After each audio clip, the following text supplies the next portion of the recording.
วันนี้ก็จะมาท่องเพลงที่คอยแต่งเองชื่อเพลงเจ้าอยู่ใส่สิมาแก้เพลงแก้เพลงแต่ก่อนที่ห้องไปแต่ว่าห้องบ่มัดวันนี้ก็เลยจะมาท่องคืนจะไปจบเพลงสายวันนี้ฟังกันเลยนะ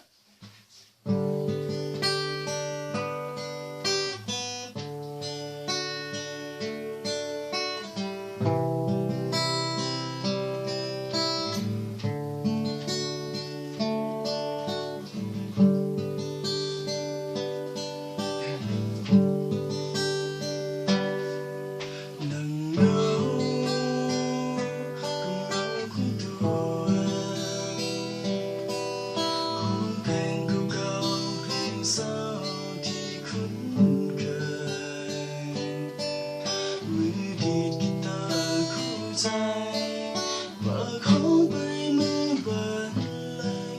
ห้องแค่ให้เงาตัวเองฟัง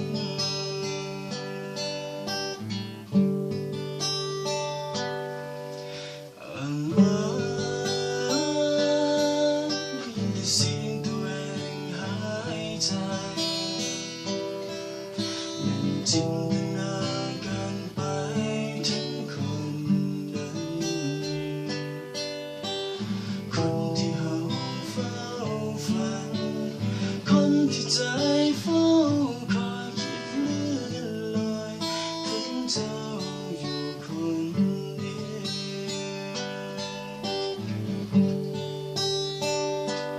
อยู่ใส่โน้เจ้าอยู่ใส่อยู่แห่งหนใดอยู่ใส่โน้คนดีคนนั้นที่หามาหลายปีอยู่คนเดียวบ่มีอยู่จริงหรือใดใจ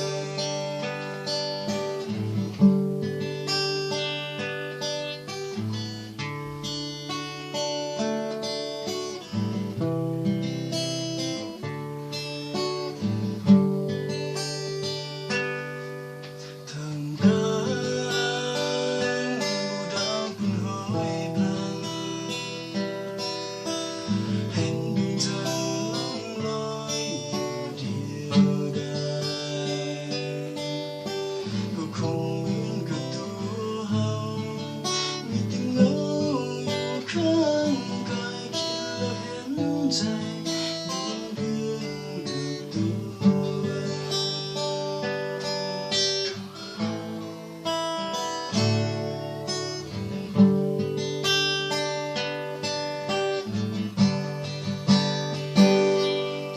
อ้างว้างได้ยินแต่เสียงตัวเองหายใจยังจินตนาการไปถึงคนนั้นคนที่เราเฝ้าฝันคนที่ใจเฝ้าคอยคิดเลื่อนลอยแล้วยิ้มอยู่คนเดียวนั่งก็คิดนานก็ฝัน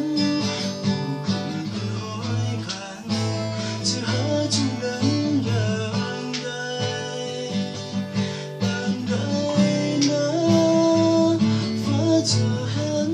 ใจฝากสายลมไปพัดพาเจ้ามาหากันขอวอนฟ้า